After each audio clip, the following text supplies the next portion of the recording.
And to kick it off, I'd like to introduce the City of Mesa Fire Department Honor Guard to post the colors. Gentlemen.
Thank you very much.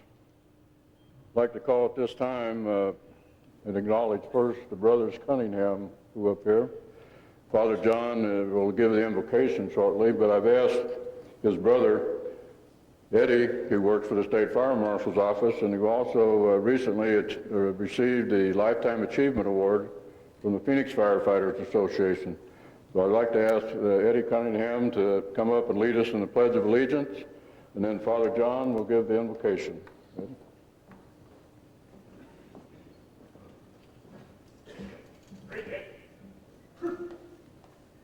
I pledge allegiance to the flag of the United States of America, and to the republic for which it stands, one nation, under God, indivisible, with liberty and justice for all.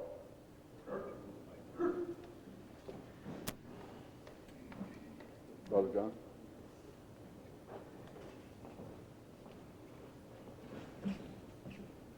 Let us pray. O God, we begin this convocation by giving thanks to you for gathering all these women and men together from the various communities. We pray that this may be a blessed time with learning, with friendship, with cooperation. We pray that the firefighters here may return to their various communities with renewed vigor and skill and dedication. We thank you for the gifts that you've given them. We ask you to keep them safe in their service, focused, alert, and dedicated. And we thank you, and we remember all those who were in the fire service who have died this past year, either in the line of duty or through natural causes. We ask you to grant them eternal rest. So bless us all, bless the instructors, bless all the participants here. May these days be profitable so that we can continue to serve through the gifts that you've given us. Amen.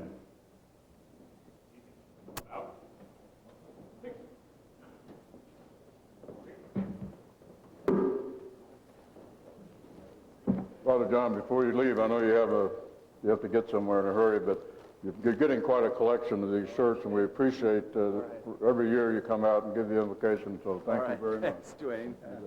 Thank you a lot.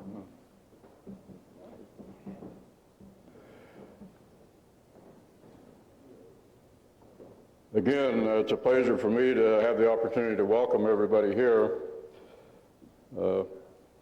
There's no question that the fire school continues to grow. Every year we have more and more participants, which is always a good sign. Mark and I were just talking a little while ago about how years ago when this first started, it was a pretty small affair. Now it's becoming quite an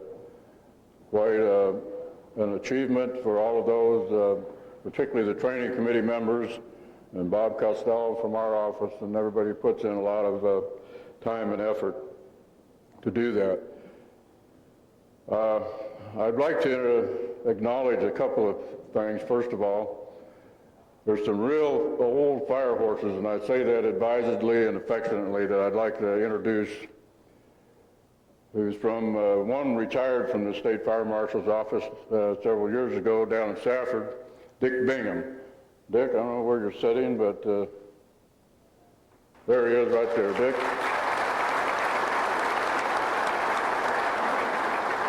And the real old fire horse, war horse, and any other kind of horse you want to call him, former state training director Herb Hoy. Herb, would you?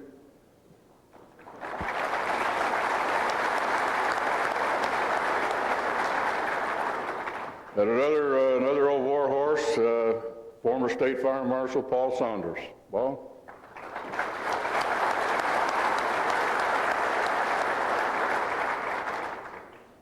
At this time, I'd like to introduce Mark Gellhard from the City of Goodyear Fire Department, and the fire chief and the chairman of the Arizona State Fire Training Committee. Does a heck of a job, and we certainly appreciate your efforts, Mark. Thank you. Come on up.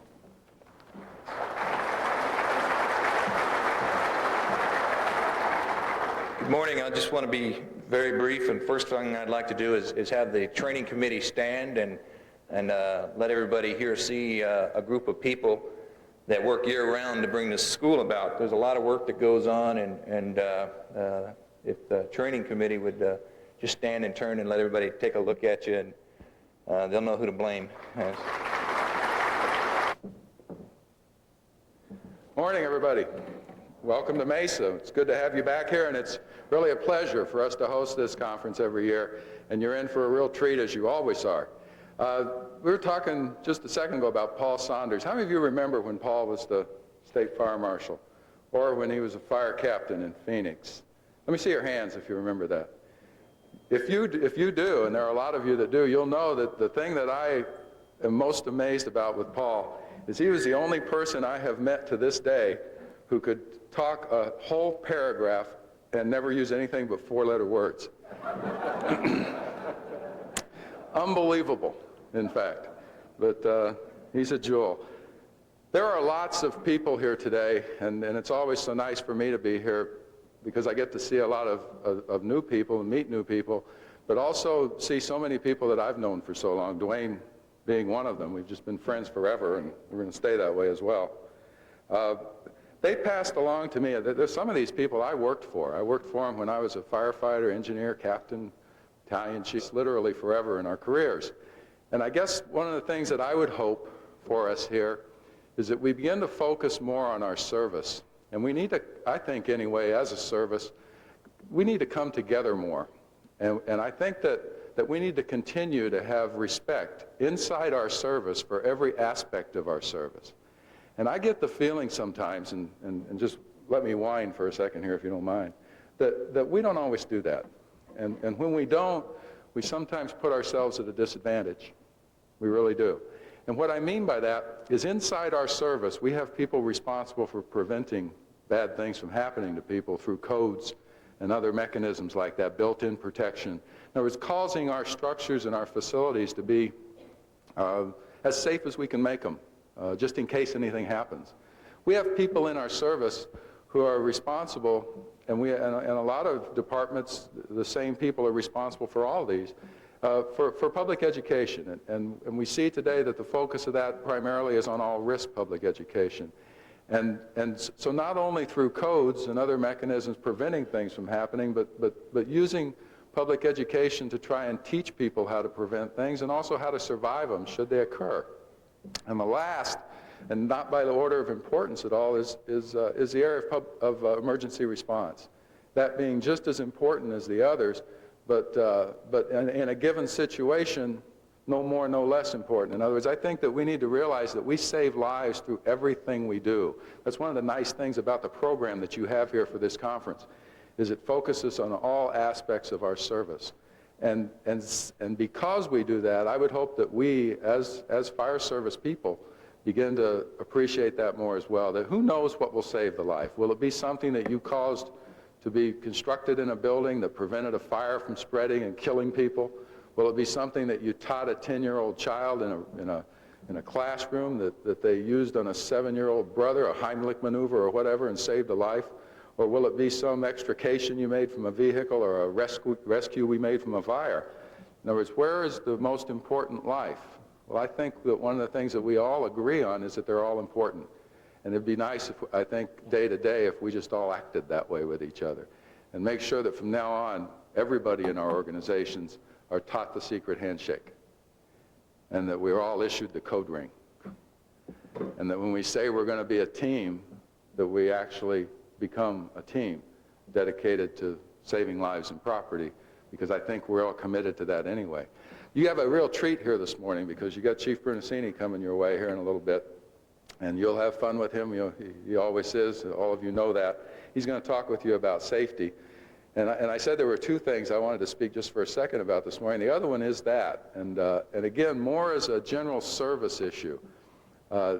If you review firefighter fatalities over the last couple of years, and you can go back farther than that, but just take the last couple of years, there's something that I would hope that we could really begin to focus on that would really impact, I think, the fatalities and injuries that we incur with our firefighters in the fire service every year. And as we go through this week together, or these few days together here, think about these 4 things.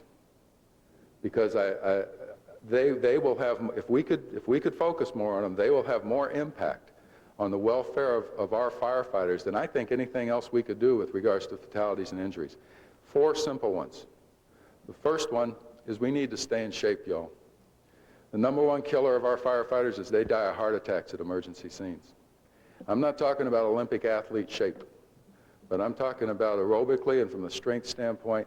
We need to make a commitment as leaders and as firefighters to maintain a reasonable level of fitness. The second is we ought to be more careful driving to and from scenes. The second way that they're killed the most and injured the most is in vehicle accidents, apparatus accidents, traveling to and from the scenes that we respond to. So if we could just be a little more careful doing that as you go through your few days here and focus on that. The third, how many of you are officers in here? Fire officers, chief officers, company officers, let me see. Y'all, we got to quit putting firefighters in offensive positions on defensive fires.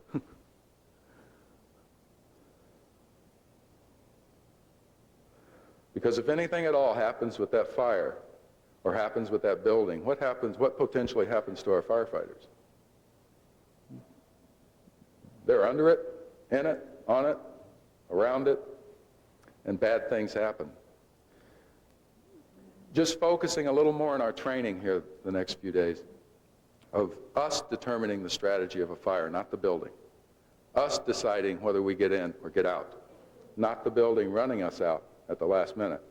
And then us just being victims of where it falls or how it lands.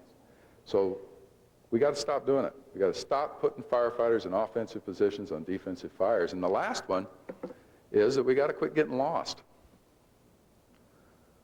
When we get lost at fires, there's only one good thing that can happen with us. What is it? It's the only good thing. What is it? We get found.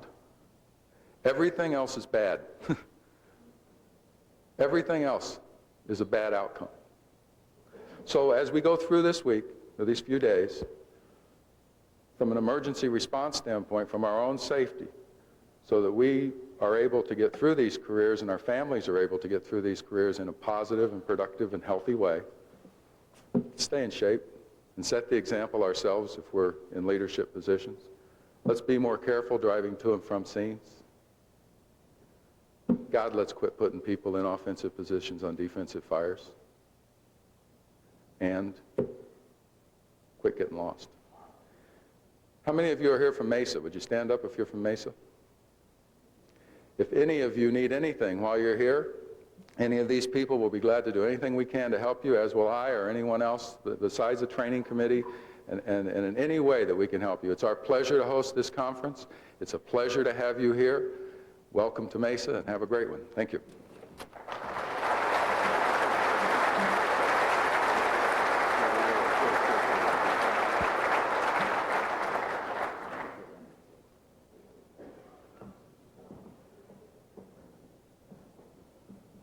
Thank you very much, Dennis. One other thing I'd like to do before we get into the rest of the ceremony is Mark had the training committee people stand, and again, I want to appreciate all the work that you folks do. I know that planning goes, you start planning for next year's fire school, actually while this one's still going on, so it's a year-round deal. But I'd like to acknowledge a couple other people. That first one, I don't know that he's ever been acknowledged. He's been coming out here for 20-some years, fire school, as a photographer, Jack Jordan. Jack, wave with underpaid and overworked, but we appreciate their job. I tried to get Jack to get... Thank you. And now they're over here somewhere, Melina and Don.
The Mason Fire Department Honor Guard is proud to serve as the official honor guard of the Arizona State Fire School, and to pay tribute to all those who have fulfilled their commitment to our profession. Some of them haven't even made the ultimate sacrifice, laying down their lives in the service of others. Please join us now in remembrance as we read the names of the Arizona firefighters who have died, and let us all pledge to never forget their sacrifice.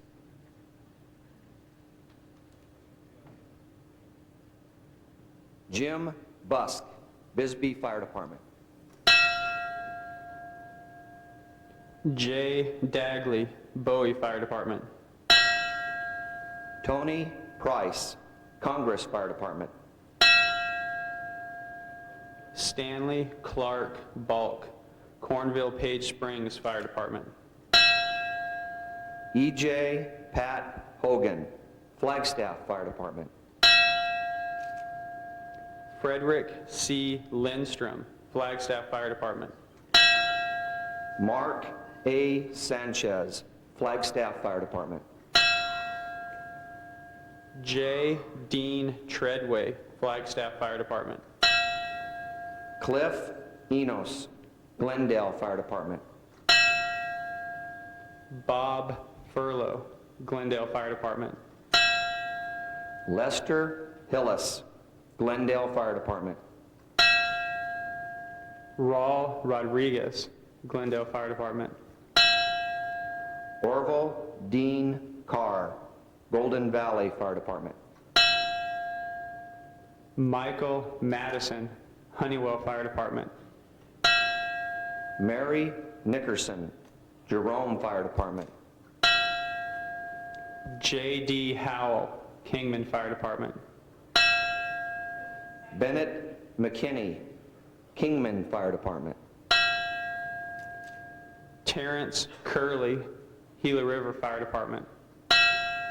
Stephen Maddox, Salt River, Pima Maricopa Indian Community Fire Department. Ernest Armenta, Tucson Fire Department. Dominic Camarero, Tucson Fire Department. William DuPont, Tucson Fire Department. Ruben Gabusi, Tucson Fire Department. Timothy Kane, Tucson Fire Department. Paul Lecomte, Tucson Fire Department. Benjamin Mathis, Tucson Fire Department. Harold McCarty, Tucson Fire Department. William McCulloch, Tucson Fire Department. Raul Romero, Tucson Fire Department. Ralph Schreiber, Tucson Fire Department. Eugene Dunn, Whetstone Fire District. Sue Cross, Y Fire District. Daniel H. Yaklin, Marine Air Corps Station, Yuma, Arizona.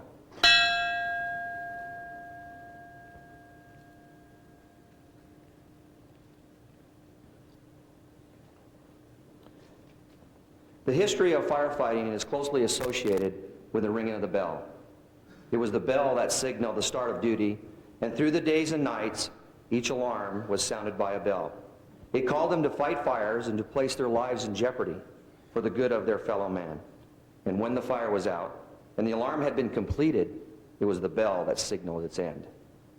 Dean Alfang wrote, and I quote, "I do not choose to be a common man. It is my right to be uncommon. I seek opportunities to develop whatever talents God gave me, not security.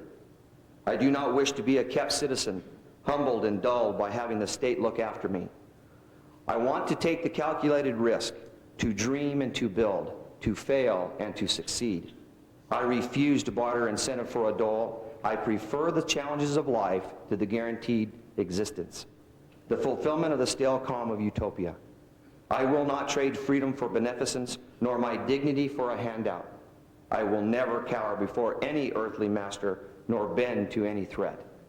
It is my heritage to stand erect, proud and unafraid, to think and act myself, to enjoy the benefits of my creations, to face the world boldly and say, this, with God's help, I have done. End quote. We seek strong words and symbols that give us a better understanding of our feelings when we experience a loss. And we use these symbols and words to reflect the devotion our brothers and sisters had for their duties. The sounding of the bell, a special signal of 3 rings 3 times each, represented the end of their duties and that they were returning to quarters. And now, for all Arizona firefighters who have completed their tasks, their duties well done, they have given their best. For our brothers and sisters, their last alarm, they have gone home. Present.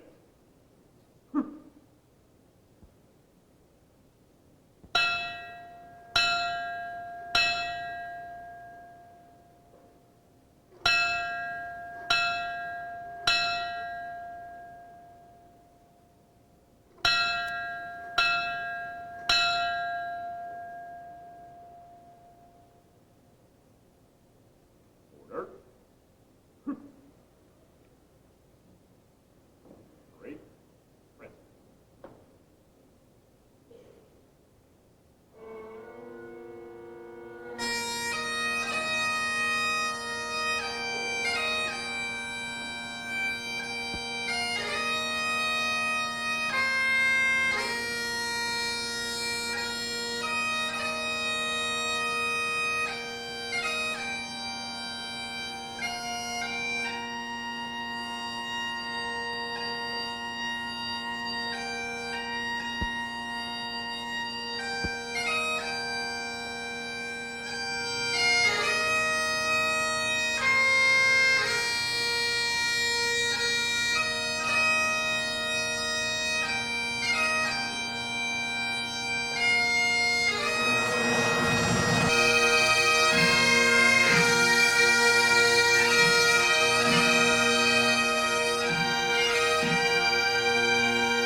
Okay, Mark, I call Mark Gaillard again to,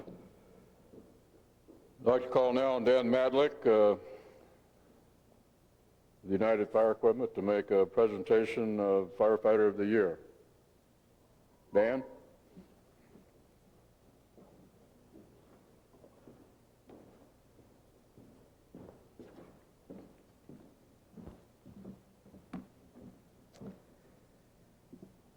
A couple of weeks ago, I was at one of those survivor parties when a friend approached me and cordially asked me about my work. Injecting just a little industry humor, I told him I was as busy as ever, always putting out fires. My friend responded in kind. He said, "You firemen are all alike. All you ever do is play with fire." And although the banter was casual, I began to wonder if because of the name, did most people think that's all firemen do? So looking him straight in the eye, I asked him if he was serious. Surprised, he said, "What do you mean?" I replied, "Is that your final answer? Do you really think that all firefighters do is put out fires?" Sometimes people even miss the $100 questions. My friend should have used a lifeline and polled this audience for the right answer. The fact is, if you were to hop on the information superhighway right now and surf on over to dictionary.com to obtain the latest 21st century digital information, you would find it states that a firefighter is a member of a fire department that fights fires. Now, if the Webster family doesn't know that firefighters do much more than just fight fires, it's no wonder the public isn't always aware of it. United Fire established the Firefighter of the Year Award in 1994 to help recognize and promote the many accomplishments of the fire service in our state. By recognizing outstanding achievement in the fire service, we are able to celebrate our success stories together and demonstrate to the public the many vital roles of today's firefighter. Although fighting fires will always be a major concern of the fire service, modern fire departments are finding they spend a decreasing amount of overall activity actually fighting fires. In the United States, approximately 70% of all emergency medical calls are handled by the fire service, and more than 90% of all paid fire departments provide some level of EMS. However, pre-hospital emergency medical care is only a part of the escalating responsibilities facing today's firefighters. Fire department activities have changed so much over the past century that in 1997, the National Fire Protection Association introduced the third edition of the Fire Department Occupational Safety and Health Standard. Among hundreds of other issues, NFPA 1500 requires authorities to clearly establish the services that fire departments are authorized and expected to perform beyond just fighting fires. NFPA recognizes that training, education, and competency is required to be commensurate with expected responsibilities. Last year, President Clinton signed into law a revision to the Fair Labor Standard Act of 1938. Public Law 106-151 helps to more precisely define those duties performed by today's firefighters. By definition, an employee engaged in fire protection activities now include a firefighter, paramedic, emergency medical technician, rescue worker, ambulance personnel, or hazardous material worker. Employed by an authority, these individuals are trained in fire suppression and in the prevention, control, and extinguishment of fires, as well as in emergency situations where life, property, or the environment is at risk. The law clearly broadens the definition of the general term firefighter to include such varying responsibilities as search and rescue, water rescue, emergency medical services, assistance and protection for people and property in the event of disasters such as earthquakes, hurricanes, motor vehicle accidents, plane crashes, and chemical spills, or the unlikely response to weapons of mass destruction. The fire service continues to adapt its operations, equipment, and training program to meet the emergency response of current day needs. But today's firefighters still work with only 2 arms, 2 legs, and 1 heart. The heart and soul that drive the firefighter, fortunately, have not changed in hundreds of years. This year's Firefighter of the Year is proof of that. Working with the present-day definition of a firefighter, our judges chose their candidate from among nominees of both career firefighters who face the daily challenges and dangers of the job, and the hundreds of Arizona firefighters who are volunteers. He or she was nominated for courageous initiatives or for making contribution to enhance the advancement of life safety through education and prevention. Choosing this year's winner from among the many deserving firefighters who were nominated was no easy task. For this awesome responsibility, we relied upon a very able and impartial group of individuals from the firefighting community. Our judges this year were Luis Padilla, Chuck Osterman, Marco Olson, Bruce Thompson, and Paul Leipel. These volunteers had to make the very difficult selection using reprints of the nominations from which all identifying remarks, name of an individual, and department were removed. With that being said, I am pleased to announce this year's United Firefighter of the Year. And the winner is Andrew Miller with Regional Fire and Rescue out of Casa Grande.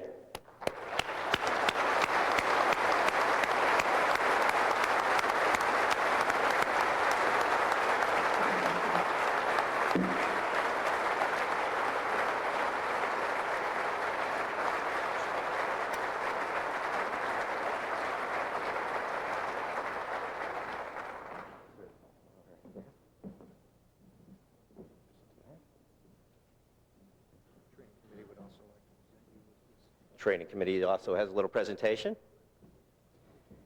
Congratulations, Andrew, on being selected the 2000 United Firefighter of the Year and our symbol of modern professionalism and enduring spirit. Using his training and skills with enormous heart, Firefighter Miller displayed heroic actions while in flight 40,000 feet above the Pacific Ocean. On board a Korean Airlines flight bound for Seoul, South Korea, our winner was on the way to attend U.S. Navy Reserve active duty training. Approximately 2 hours into a 14-hour trip, Andrew heard a commotion a few rows ahead. Flight attendants began rushing forward and a few moments later made a plea to the passengers for help from any doctor or nurse on board. When there was no response, our hero advised one of the flight attendants that he was a firefighter EMT from Arizona and offered to help. The flight attendants eagerly accepted his assistance. In the forward portion of the aircraft, a 5-year-old Korean boy was having active seizures. The boy's mother was frantic, and as there was no medical history of seizures, and she thought her son was choking on a peanut. Firefighter Miller took charge, and assessing the situation, he obtained from the staff a first aid kit that contained a blood pressure cuff and a stethoscope. The child was now unconscious, not breathing, and was becoming cyanotic. Andrew began administering oxygen along with a bag mask device, and although the child's color immediately improved, he didn't regain consciousness. When the pilot asked for an update on the situation, Miller informed him of the seriousness of the child's condition and recommended an emergency landing at the closest airport with adequate emergency medical services, which turned out to be San Francisco, over 2 hours away.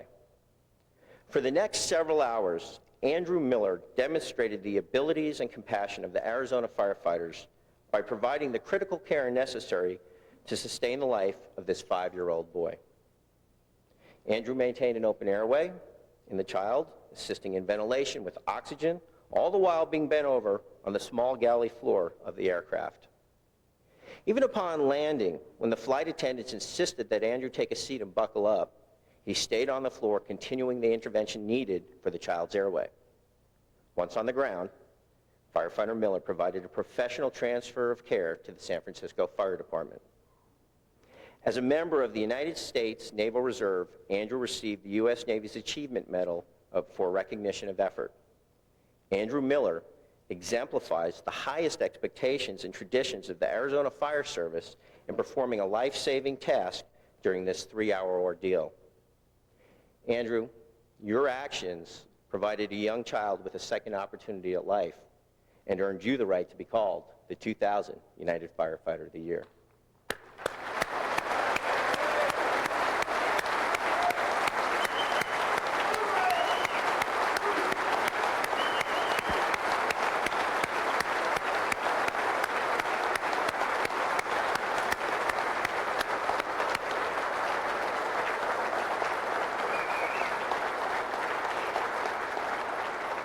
Andrew, United Fire and our corporate sponsors would like to acknowledge your accomplishments with a few special gifts.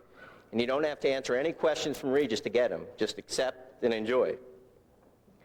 To keep you safe in case you should ever find yourself in a literal hotspot, an advanced technology custom-fitted turnout coat and pant from Lion Apparel. And to keep that cool head under fire demeanor, courtesy of Carnes & Brothers, a classic traditional leather helmet. And since we would hate for you to get burned out with all work and no play, we've arranged a little leisure for you at the Jim Click Automotive Team condo in cool, serene Pine Top. You can enjoy the many outdoor activities in one of Arizona's most beautiful getaway places, easily worth $1 million to someone from Casa Grande after a long, hot summer. The Circuit City Foundation wants you to enjoy the latest audio-video of your choice with a $100 gift certificate. And you can slip on your new Phoenix Suns signed jersey while munching on a snack from the hot ovens of the Pizza Hut Corporation. And keeping you safe at home, too, is the aim of Amerex and Badger, whose fire extinguishers will keep you safe and up to code. And don't forget to mark November 5th on your calendar. You'll have a chance to check out the cool cars and mingle with the hot drivers at the NASCAR race. Or is it hot cars and cool drivers? Well, all courtesy of PIR.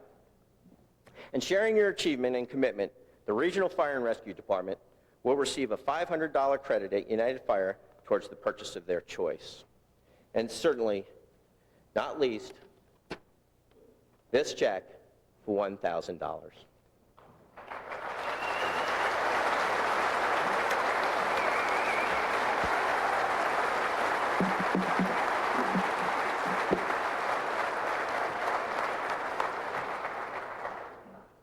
Thank you very much. At this time, I'd like to take the opportunity to thank a few people. I'd like to thank God mostly for giving me the ability to do what I've done. I'd like to thank my mother, whose heroic actions years ago has inspired me to become what I am today. My father for never giving up on me and believing in me. And my chief, who's given me the chance to become a firefighter, and my girlfriend, who believes in me and supports me in any way, and whom I love.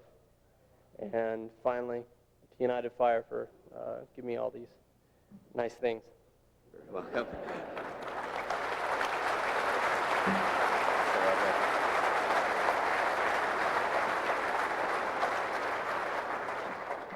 While the techniques and equipment used to fight fires and save lives may have been very different in ages past, the dedication of the people who respond to that danger, who fight to preserve the life and property of their neighbors, has endured. We will keep learning the skills necessary to continue professionalism into the 21st century. I encourage you to use this fire school to help define yourself as a modern-day 2000 certified firefighter. Be safe, and remember, life safety is serious work. Thank you.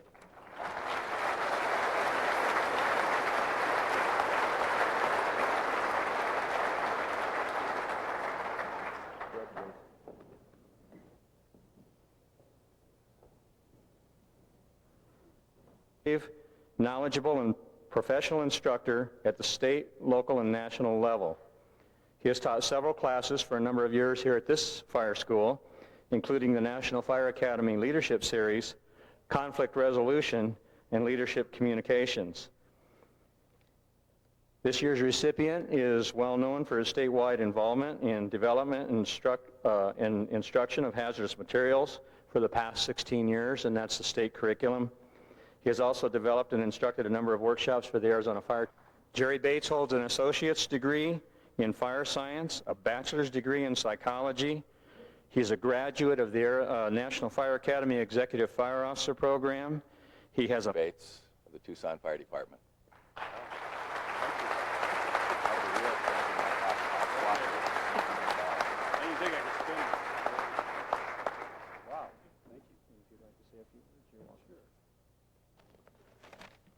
I'm always ready to say a few words.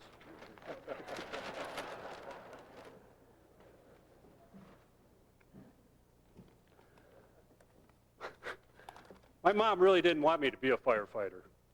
She wanted me to be something useful. You know, like a doctor or a priest or even a Marine. But I really wasn't smart enough to be a doctor, and I wasn't holy enough to be a priest, and I really wasn't crazy enough to be a Marine. So somehow I became a firefighter.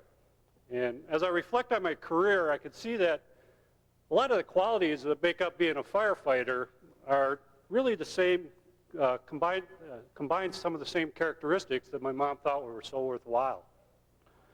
As a firefighter, you see, he has a sense of that responsibility to the community and dedication to humanity that a good doctor has.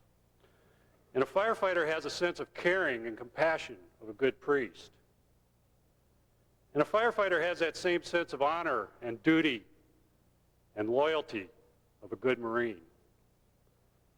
And as I think back now on it, I don't think my mom would have been quite so disappointed in my choice of careers. I think if she was alive now, she'd been right proud. Thank you very much. It's always been a pleasure to serve you.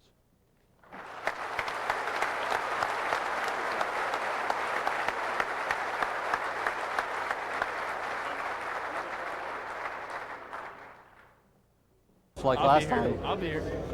I'll go. Mr. Miller, you stand right there in the same spot, please, and we'll redo that shot, and then we'll start pulling people in on you. It's good. Okay, here we go.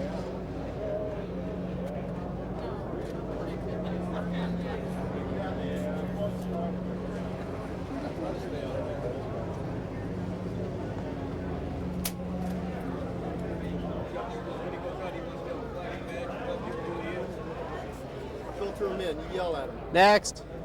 Guys, who's next? Or your crew, or All right. several people in the shot? I want to stand next to you. Okay. I want to Yeah. stand next to this Is this part of the crew? Gentlemen, that's you over here. Come on, honey. You can put that down. Alongside here, take your hands out of your pocket, partner. Okay. Is this it? One more? hand check. Here we go. It's a full shot, guys. This way. Sponsors off the next thing. Run back. This way.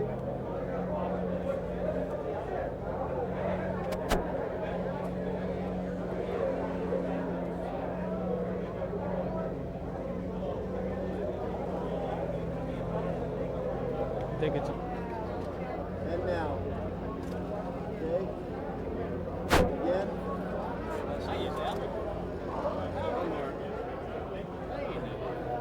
This way, ma'am. Look up.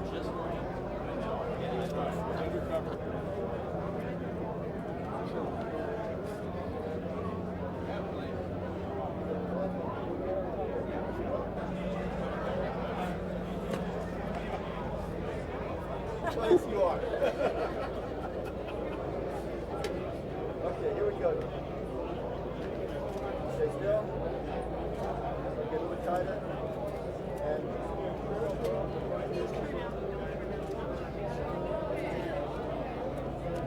hold on, we got roll in.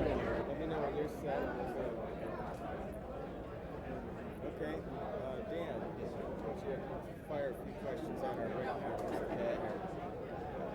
How's it feel to be Firefighter of the Year? Ah, well. It's just like any other job. Let's see. And if you could repeat his question in your answer, because he's not going to be liked. Oh, okay. It feels like to be Firefighter of the Year feels like. Oh, okay. So if you could answer that again, actually, it'd be nice. All right. Try this again. Okay. How does it feel to be able to be recognized for saving a life? How does it feel to be recognized for saving a life? I just did my job. I don't need any recognition for it.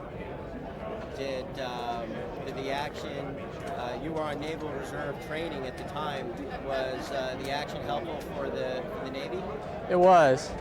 They helped the Korean community and the United States government, as far as I know. There was no doctor or nurse on board. What made you step up and help out?